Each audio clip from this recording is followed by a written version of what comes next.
Good evening, I'm Adrienne Arsenault. Andrew is on assignment. Tonight, a heartbreaking discovery in British Columbia renews calls for action and justice. Those children, they were here. They were here. Across the country and around the world, mourning Indigenous children who died in residential schools and demanding accountability long denied. Also tonight, mixing vaccines, why your second dose may be different from your first. Buying a new couch? Well, you better sit down. A recliner that was at $698 is now going to retail for $25.98. Why some furniture prices have tripled or more. And Margaret Evans in occupied East Jerusalem, where the most recent Middle East dispute started and could flare up again. We Israelis are sipping cappuccino on the edge of a volcano. This is The National. From one side of this country to the other, from the streets and political podiums, calls are growing for the federal government to take action to help search the grounds of more former residential schools looking for unmarked remains. They stem from a horrifying discovery at the former Kamloops Indian Residential School. A BC First Nation says preliminary findings show a ground survey uncovered the remains of 215 children. The news has prompted anger and an outpouring of grief right across Canada, where memorials of children's shoes are growing. At the site itself in Kamloops, there is a lot of pain as people with very personal connections to this horror try to make sense of it all. As Briar Stewart shows us, there is also the sense that this is the beginning of something. Stephanie Guterres set to work tying 215 pairs of shoes in front of the former residential school, a visual symbol of immense loss. Those children, they were here. It hurts. It hurts so much. It's deeply personal. Her grandmother was a student here. And she survived. These children didn't survive. She says this small task is helping her heal. Others, too, have been drawn here. When we take care of that spirit... Vivian Sandy's younger brother was a student here. He died by suicide when he was in his 30s. He took his life. It was too torture what he went through. She believes the burial ground, which appears to have been found in the shadow of the residential school, is not the only one. There are now renewed calls across Canada to search for and document other unmarked graves. But they're going to dig up all the rest of them across Canada and Yukon and free all these children. Thousands of children died while in residential schools. The Truth and Reconciliation Commission found that most bodies were not returned home. And that is going to be a challenging conversation for communities about how to receive the children back. Mike Bowden is with the Kamloops School District, where flags are flying at half-mast. Staff are trying to figure out how to help children understand what's happened and what comes next. This is really the start of another stage of healing. And we're a bit at ground zero. Another ceremony is being held tonight to honor the children. The Kamloops Tishkwekmik First Nation is awaiting a final report detailing what the ground surveyors found. Adrienne? All right, thank you, Briar. Provincial politicians expressed sadness and solidarity today all over the country. Saskatchewan's premier went a step further, joining with the Federation of Sovereign Indigenous Nations to call for immediate action from the federal government.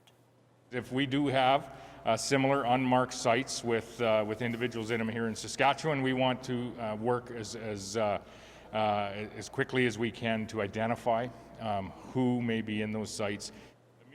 He added the province is prepared to act regardless of whether Ottawa does.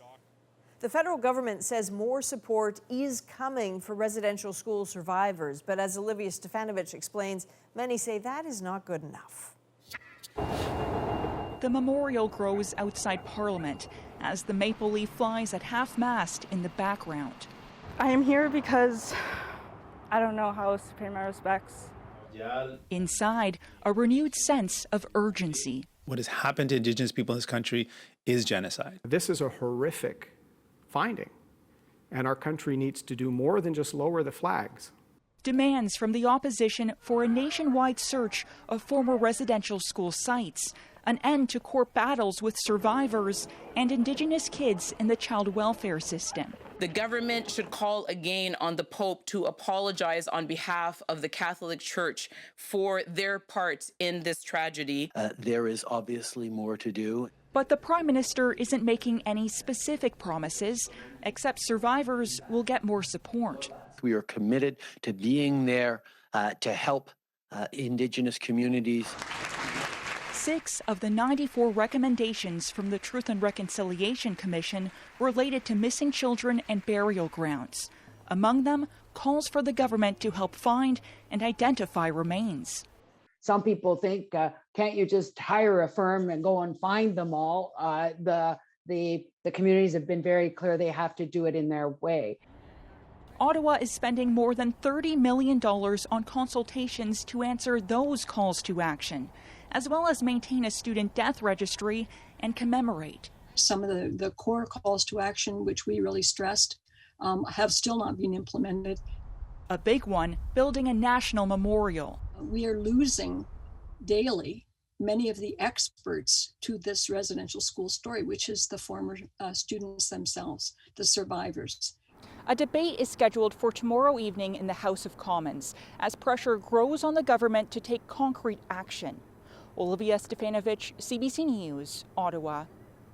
There is so much more to say on this, and the conversation will continue in just a bit. We will have interviews with Cindy Blackstock of the First Nations Child and Family Caring Society and Carolyn Bennett, the Minister of Crown-Indigenous Relations. So before we change topics, we want to put this information on your screen. We'll show it again later, too, because support is available for anyone affected by their experience at residential schools and those triggered by these latest reports. A National Indian Residential School Crisis Line has been set up to provide support for former students and those affected. People can access emotional and crisis referral services by calling the 24-hour National Crisis Line on your screen. Now to the effort to get all Canadians protected from the coronavirus. Here's where the country is on vaccinations tonight. Almost 57% of Canadians have had at least one dose of a COVID-19 vaccine, with just over 5% fully vaccinated with 2 doses. Now, almost all of those who've received both shots got the same vaccine. But CBC News has just learned tonight the National Advisory Committee on Immunization will announce in the coming days that it will recommend mixing and matching of vaccines in certain scenarios, meaning those whose first dose was AstraZeneca will be able to choose to get either AstraZeneca or Pfizer as their second shot. And for Canadians who've had an initial dose of Moderna or Pfizer, NACI will recommend they can now take either of the 2 vaccines for a second dose, clear as mud. But Manitoba isn't waiting. It is going ahead with a mixing of vaccines today. Vicadopia explains the strategy. For Manitobans reluctant to get their second shot of AstraZeneca, they can now opt for either Pfizer or Moderna 6 to 7 weeks after their first dose, the first province to do so. Officials were waiting for the results of a major clinical trial from Public Health England before making that decision. But we saw that Manitobans were feeling really anxious about this information. And so it made sense for us to make a decision and tell it to Manitobans as soon as we knew what direction we wanted to go. Currently, the National Advisory Committee on Immunization recommends if there is mixing of vaccines, attempts should be made to complete the vaccine series with a similar type of COVID vaccine. So swapping only Pfizer with Moderna. But a small preliminary study from Spain shows people under 60 who got a Pfizer shot after their first dose of AstraZeneca had a strong immune response. It appears this mix and vaccine strategy works out pretty well if you were to only look at the levels of neutralizing antibodies against the spike protein. Other research from the UK shows people who first had AstraZeneca, followed by a Pfizer shot, were more likely to have mild symptoms, such as fever and chills, but no increased risk of rare blood clots. And then, of course, there's real-world experience in places like France and Germany that have been doing this for months as well. And so this certainly wouldn't be a first if it's done in Canada. If it's deemed to be safe and effective, I think it's a very reasonable thing to do. Other provinces are also now considering allowing mixing, but no decision has been made. It's no relief for those who've had AstraZeneca and are waiting to find out what their second shot will be. I know the whole risk analysis, I understand that, but I just wish everyone could have had Pfizer and been able to wait for it. More options to be fully vaccinated, which can't come soon enough. Vic Adopia, CBC News, Toronto. Today, Ontario announced a new vaccination policy for long-term care homes intended to encourage more workers in those homes to get vaccinated. So staff will have 3 options: prove they've been vaccinated, give a medical reason why they haven't, or participate in an education program about vaccinations. Facilities will also be required to report how many staff have been vaccinated. Now, Saskatchewan is pushing to get more kids immunized and is meeting them where they are, namely in school. It is the first province to roll out a vaccine program directly in the classroom. Bonnie Allen looks at the effort to get shots in arms before the summer holidays. 14-year-old Rashawn Tennis-Kashenu is the first in his family to get a vaccine. The grade 9 student has had COVID-19, and today he was offered the shot at his high school. I was a bit nervous at the beginning, but a couple of my friends before said they got it. It was just a little pinch, so that boosted my confidence. Call it peer pressure with a positive twist. Why not? It's for free. Most of my classmates were getting stubbed, so I decided to get one too. Even though I fear needles, I had to face my fear to make sure everybody else was protected. Over the next 3 weeks, the Saskatchewan Health Authority will give vaccines to those 12 and up at schools across the province. It's voluntary, and parents are asked for consent, but those 13 and older can legally choose the vaccine on their own. Young people can still get the vaccine at other clinics and pharmacies as well. So this is just part of a real broader initiative of access. Similar models are popping up in other parts of the country. In Montreal, the English School Board will also offer vaccines in some schools and shuttle students to clinics. They will be bused to nearby vaccination clinics during the school day, and this will be done in class bubbles. It embraces equity. It says that everyone's going to get a chance to get this vaccine under similar conditions. It's a great thing. But some other provinces, like New Brunswick, say there are too many logistical and staffing issues. In Saskatchewan, pharmacies will handle more adult vaccinations while public health resources are diverted to schools. I'll usually read things to my dad and then explain it to him. Tennis-Kashenu is still trying to book appointments for his family. I usually do all the paperwork in my house, so it was good to have a school do it. Health officials say some schools will also offer vaccines to families of students. Bonnie Allen, CBC News, Regina. The Canadian government is set to approve a special border exemption for the NHL playoffs. It will apply to teams playing in the Stanley Cup semifinals and finals.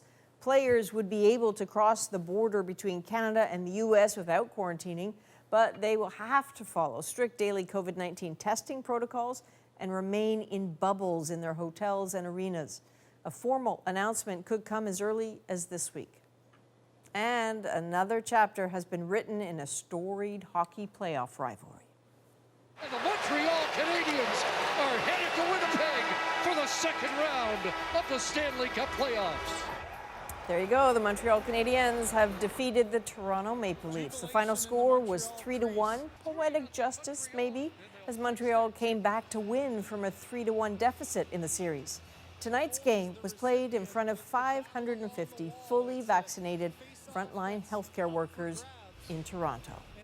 But in Montreal, they are celebrating in the streets. Alison Northcott is right there with them. So, Alison, everyone needs something to cheer about these days. I guess in Montreal, they're doing just that, a victory over those poor Maple Leafs. What's it like where you are?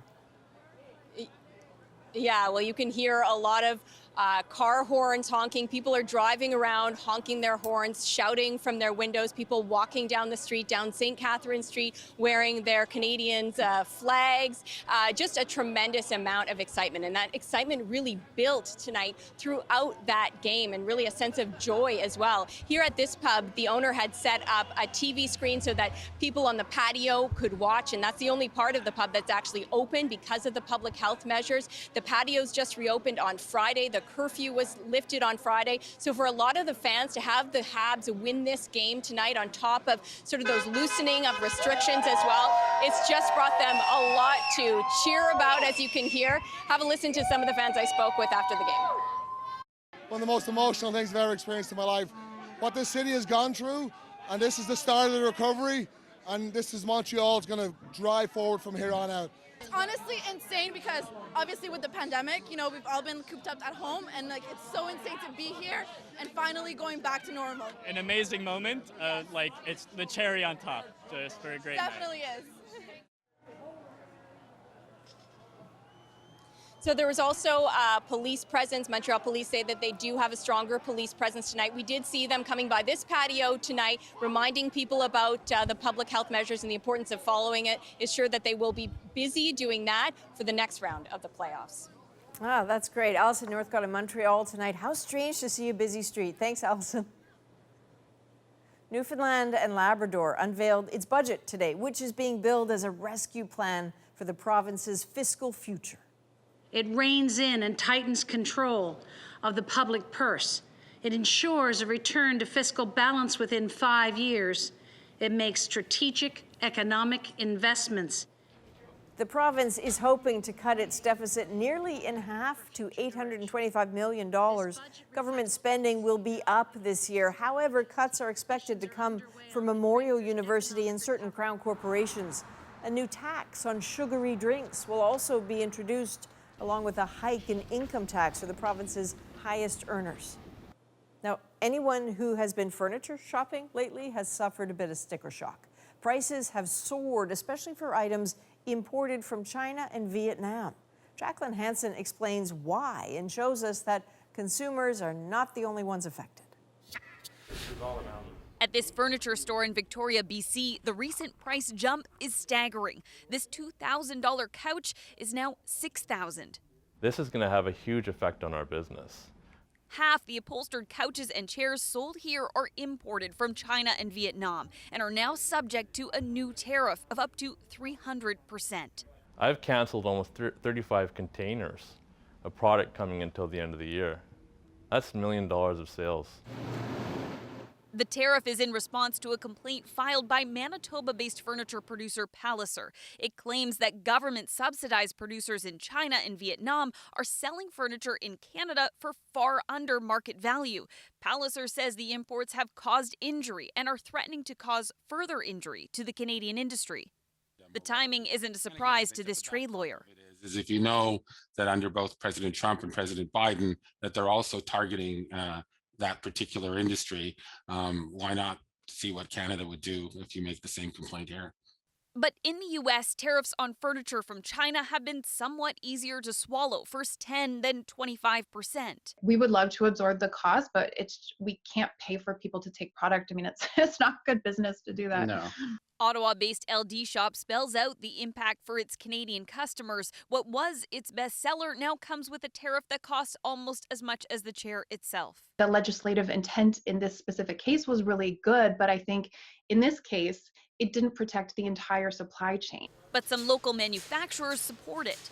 It's justified, maybe 10 years too late. This owner says it finally recognizes Canadian furniture makers are being undercut and simply can't compete.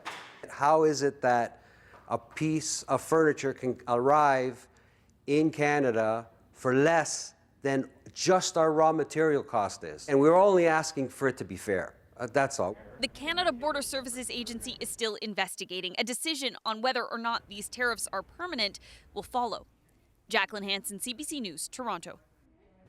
China is relaxing its child policy yet again.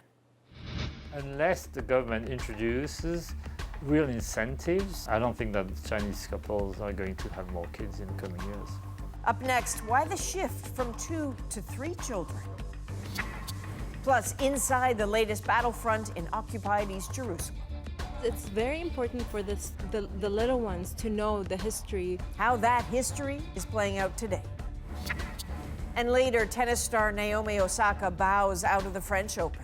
I hope that this starts to change the language and change people's minds. Why her message about mental health is resonating on and off the court. We're back in 2.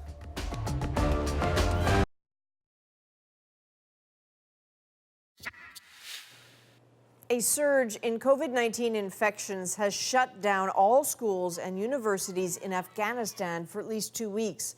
The new measures come as the country struggles with a dwindling supply of vaccine doses, and officials warn of a third wave that could resemble the devastating surge seen in India. And Vietnam's largest city has introduced some new pandemic measures. This as officials begin to test all 9 million residents of Ho Chi Minh in an effort to stem the spread of a COVID-19 outbreak that was linked to a religious mission. Over the weekend, officials in the country warned of a new hybrid variant they call very dangerous. Decades of telling people they could only have 1 child per family have led to a declining birth rate in China and a severe gender imbalance. So as Sasha Petrusik tells us, now the government is encouraging 3 children. Young parents happy to pick up their children from nursery school today, less happy with the thought of having any more, and skeptical of Beijing's plans to encourage 3-child families. The pressure is already huge, she says. You have to get a house, you work 12-hour days. And you have to worry about education, he adds. The cost for 2 or 3 children, it's too difficult. Especially in China's megacities. For decades, Beijing worried they'd get too big. Panicking in the late 70s, China's population was growing out of control. The solution was to introduce a 1-child policy, strictly, even ruthlessly implemented, sometimes forcing women into abortions and sterilizations. By 2000, the strategy ended up slashing China's birth rate by almost a half, to about 12 babies per 1,000. But when Beijing wanted more babies, allowing 2-child families in 2016, Chinese citizens weren't in the mood. After a brief bump, the birth rate plummeted below levels in Canada or the US. Now officials fear China's population is on the verge of shrinking, endangering an economy built on the backs of a young and plentiful workforce. The population aging process has quickened, says China's director of statistics. Unless the government introduces real incentives, I don't think that Chinese couples are going to have more kids in the coming years.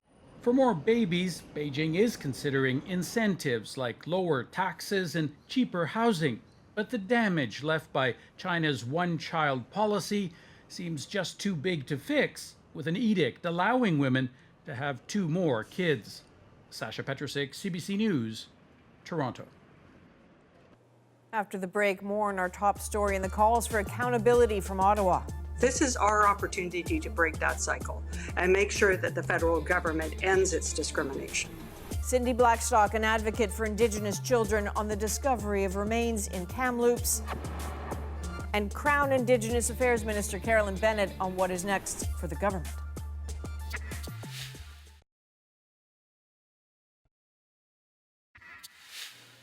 This country is in mourning, and memorials are growing after preliminary findings showed the remains of 215 children were discovered on the grounds of a former residential school in BC. Their identities are unknown, but tonight people right across Canada are grieving.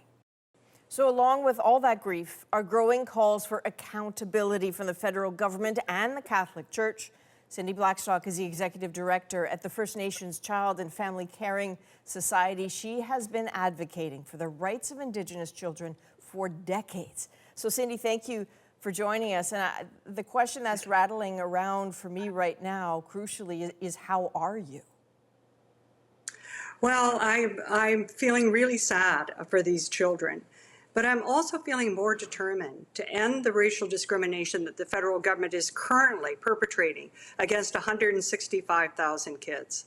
That's the least I can do to try and honor the souls of those 215 sacred little kids. So that's an interesting answer, because it speaks to what I think we've been hearing for the last few days, is that people make reference to what happened in Kamloops as a what happened past tense. But I hear you saying, let's not talk about this in the past, let's talk about this in the present. That's right. The opportunity is right now. We've got legal orders, Adrienne, where the federal government's been found to be racially discriminating against First Nations kids by providing them with lesser services because they're First Nations. That order came in 2016. The federal government said they would welcome the decision and they would implement it. They didn't do it. We're now at 19 non-compliance orders and procedural orders, and we're counting. In your conversations that you've had with survivors, over the past few days in particular, and to the extent to which you're comfortable talking about this, what questions do they have about what we are seeing right now with regards to Kamloops? Will people keep their attention long enough to be able to demand the change that needs to be done to end the injustices? People have seen this groundswell of emotion before, and then public attention dies, and then the government keeps on with its wrongdoing, and then another crisis happens. Mm-hmm. This is our opportunity to break that cycle and make sure that the federal government ends its discrimination. And I know earlier today there were calls for, again, an apology from the Pope. And some people hear that and dismiss it, but I'm wondering what the meaning of that would be, should it happen. Well, I think it really is that statement of accountability, and the Vatican can do more than that. The Vatican can return the records from Rome back to Canada on residential schools so they can be examined. And the other thing that the Catholic Church can do is make reparations for these children. So there's three things that they can do right now. And that would have real meaning, you think? That would have meaning, because in those records, they may be able to identify some of these children, where they were buried, and we'd also get a better sense of what happened to the people who are the perpetrators of this wrongdoing. Well, were they dealt with in the Catholic Church, or is it like other Catholic Church scandals where these people are just passed on to another parish? And in terms of the Government of Canada, accountability can take many forms, but crucially, what is the number one thing that you want to see happen from this government immediately? Immediately, the federal government needs to stop litigating against First Nations kids, abide by the legal orders to stop the racial discrimination, and stop fighting residential school survivors in court. All right, Cindy Blackstock, as always, thank you very much. Thank you, Adrienne. So let's get a bit of the federal government's response to this. Carolyn Bennett is the Minister of Crown-Indigenous Relations. Minister Bennett, you know, to the anger of Cindy Blackstock, I'm curious what you're thinking. And I'm curious, why is the Government of Canada not adhering to the 2016 ruling of the Human Rights Tribunal, that the victims should be compensated? Why is there a moment's hesitation in compensating the Indigenous children and their families? They will be compensated, and the Prime Minister and Minister Miller has made that very clear, and that we are working now at tables to make sure it's done fairly, and so that the harm that was done will be appropriately compensated. Why do the children have to fight, though? Why do the conversations have to keep going? Why do they have to keep going back to court? Why isn't this just being done? It is being done at the table, and I think that this is what, again, in terms of the Mashum class action, that we're trying to make sure that the children or the families have a say in what is the appropriate kind of compensation. When we're here talking because of the remains found in Kamloops, and all sorts of people have expressed shock, but there were requests going back more than a decade for funding to help find and identify graves, and the money didn't come right away. Is it going to come now? Absolutely, and I think that was a request by the TRC Commission that was declined in 2009. But since the TRC calls to action, really 6 years ago now, and the the 72 to 76, as well as that very, very heartbreaking Chapter 4 in the TRC. We have been moving to build the registries with the National Center on Truth and Reconciliation on the deaths and the burials in the cemeteries. But we also have put in 2019 budget a way of engaging with communities, and those communities that will be probably affected by this. And they've been very clear with us. They want this Indigenous-led, community-based, survivor-focused, as well as community-sensitive.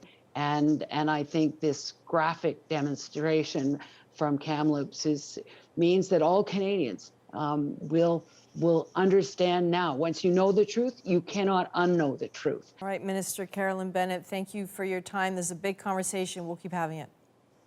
Thank you. We know the story is difficult for many, and support is available for anyone affected by their experience and those who are triggered by these latest reports. A National Indian Residential School Crisis Line has been set up to provide support for former students and those affected. You can access emotional and crisis referral services by calling the 24-hour National Crisis Line right there on your screen. Up next, we are on the ground in occupied East Jerusalem. I'm an Israeli, I'm a Zionist. Israel is consistently engaged in policies that decent people cannot support. What the neighborhood's history teaches us. And later, why Naomi Osaka is putting her well-being ahead of the game.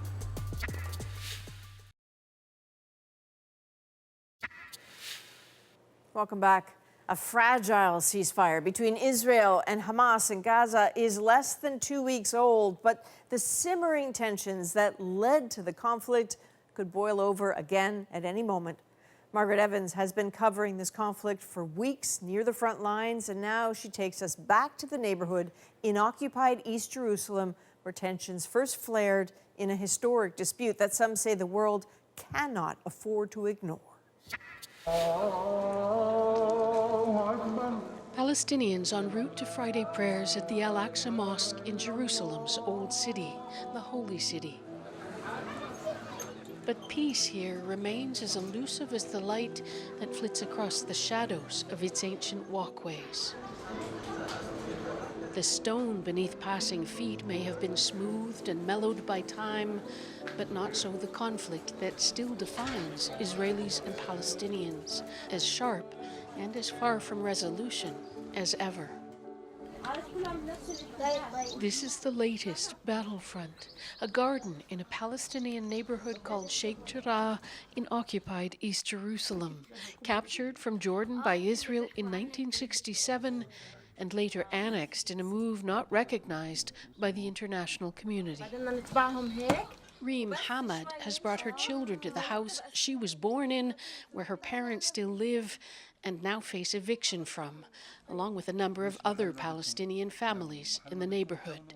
The children are painting signs about their plight. It's very important for the little ones to know the history and to stay attached to their land, and to know that it's their land, it's not anybody else's land, it's theirs. It was given to Ahmad's parents and 27 other Palestinian families in the 1950s, part of a plan by Jordan to house refugees from the wars surrounding the creation of the Israeli state in 1948.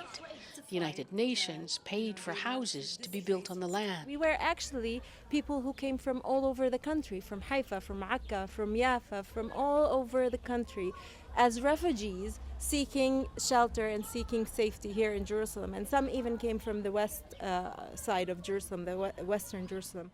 Israeli law allows Jewish citizens to reclaim pre-1948 property as long as they can prove title to it.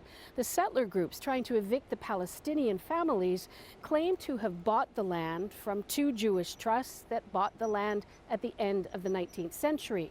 Those claims have been upheld by a lower court in Israel, and it's now before the Supreme Court. At least one hearing delayed because of its incendiary nature. We have one city, and we had a war in 1948. 2,000 Jews were displaced, 20 to 30,000 Palestinians were displaced. The Jews may recover their property, the Palestinians may not. Daniel Siedemann is an Israeli lawyer who's worked on settlement issues in Jerusalem for 30 years. He says the Palestinians are right to be worried that the settlers have the full backing of the Israeli government. The only people who have ever lived in these homes are the Palestinians who are living there. It is their memories. Today it is settlers who have absolutely no connection to this site. Not one of the original owners pre-1948 has returned to Sheikh Jarrah. It all goes to the settlers as ideological trinkets. A number of groups in Jerusalem raise funds, mostly from abroad, to support nationalist religious Jewish settlers in their efforts to displace Palestinians. Daniel Luria is a spokesman for one called Ataret Kohanim. Let's understand something, that the land of Israel, Judea and Samaria, including Judea and Samaria, and the whole of Jerusalem, there's only one sovereign body here. There's only one people that have a connection to this land. There is no such thing as a Palestinian people, no such thing as a Palestinian state, and there's no such thing as any sovereignty by anyone except the Jewish people here. Hardline Jewish settlers took over one of the houses opposite Reen Hamad's parents' house in Sheikh Jarrah about 10 years ago. It sits fortified and decked out in security cameras. The street has since become a rallying point for Palestinians opposing the potential evictions. Early May, there were almost nightly clashes between Palestinians, Israeli settlers, and police. Israeli police have since blocked the entrance. For many Palestinians, Sheikh Jarrah has become emblematic of their struggle against the Israeli occupation, now more than half a century old. And it is a younger generation carrying the torch, harnessing social media to their cause. This video went viral. Jacob, you know this is not your house. Yes, but if I go, you don't go back. So what's the problem? Why are you yelling at me? I didn't do this. I didn't do this. But it's easy to yell at me, but I didn't do this. You are stealing my house. And if I don't steal it, someone else is going to steal it. No one is allowed to steal it, ya ammi. Samira Dajani and Adel Boudera are also facing eviction, their family's original homes in West Jerusalem. Dajani says young Palestinians, both here and abroad, are making a difference. Before there was no enough power to spread our opinions here and there, but now I think this is the reason. They have two daughters living in Canada. We didn't know how to tackle this cause, and we lost a lot of supporters all over the world. Now, as Samira said, the youth are better than us, better than our generation. They're convinced the insertion of Jewish settlers into East Jerusalem is part of a deliberate plan to thwart the possibility of it ever serving as the capital of an independent Palestinian state. Israel claims Jerusalem as its undivided capital. The idea of a two-state solution to the conflict has been gathering dust in the corner for a few decades now, despite the lip service paid to it by the international community whenever convenient. There are those who say it's time to pick it up again. We Israelis are sipping cappuccino on the edge of a volcano. Daniel Siedemann says to ignore what's happening would be a mistake for Israel. I'm an Israeli, I'm a Zionist, I consider myself a patriot. Israel is consistently engaged in policies that decent people cannot support. But we're seeing a large-scale erosion of support for Israel for reasons that I very much understand, and a growing support for the Palestinians, which I also understand. But there are leadership vacuums amongst Palestinians and Israelis alike. The Palestinian Authority in the occupied territories, seen by its own people as corrupt and moribund. And Israel has had a staggering 4 elections in the past 2 years. The religious right still dictating whether governments will stand or fall. It is not the time, say optimists and pragmatists alike, for the outside world to look away. Margaret Evans, CBC News, Jerusalem. Still ahead, a Grand Slam champion steps away from the court. I hope that this starts to change the language and change people's minds. Why Naomi Osaka is speaking up about her mental health. We'll be right back. I'm Jamie Poisson, and tomorrow on CBC's daily news podcast, Front Burner, a call for accountability for Indigenous survivors after the horrific discovery of unmarked graves at a former BC residential school. Subscribe wherever you get your podcasts. Welcome back. There is turmoil in the world of tennis. After being fined for boycotting the media, star player Naomi Osaka has withdrawn from the French Open to protect her mental health.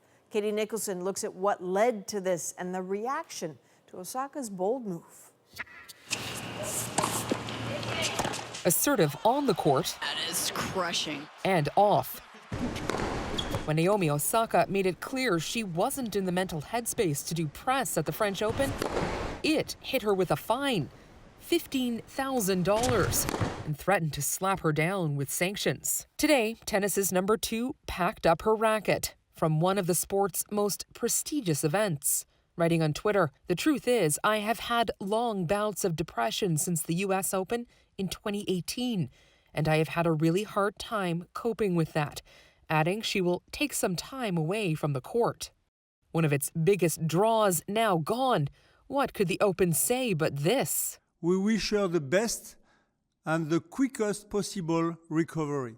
A warmer reaction from Osaka's idol, Serena Williams. I feel for Naomi. I feel like I wish I could give her a hug because I know what it's like. No word on whether the organization will reconsider its fine, but this sports psychology consultant says she did the right thing. We should be applauding Naomi and seeing what we can do to support her. I hope that this starts to change the language and change people's minds. It's not the first time Osaka refused to play. In August, she walked away from a match, so the spotlight remained on Jacob Blake, shot and paralyzed by Wisconsin police, tweeting at the time, "Before I am an athlete, I am a Black woman." Osaka has also proven her heart is bigger than her ego, famously sharing the glory of a win by celebrating the 15-year-old phenom she beat. I think, Coco, you're amazing. Really nice. Osaka has beaten legends like Serena Williams. Perhaps the Grand Slam's attitude toward the mental health of its players will be next. Katie Nicholson, CBC News, Toronto. Next on The National, an addition to the Manitoba First Nations Police Service. His name is Zion. We call him Zai here. Why this new member is actually making history. Our moment is next.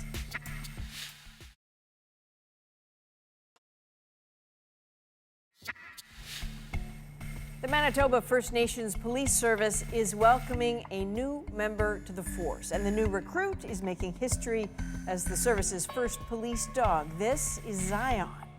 So Zion's partner also happens to be the force's first canine handler, and tonight their brand new friendship is our moment. I'm the first First Nation police canine handler that Manitoba First Nations Police Service has. His name is Zion. We call him Zai here. He's a really smart dog. I'm very fortunate enough to have him as, my partner for the next 7 to 10 years, as long as he could work. It's been fun and exciting, and it was a tough start, but we are getting the ropes and figuring it out as we go along. He's a really social dog. He loves people. He loves the attention.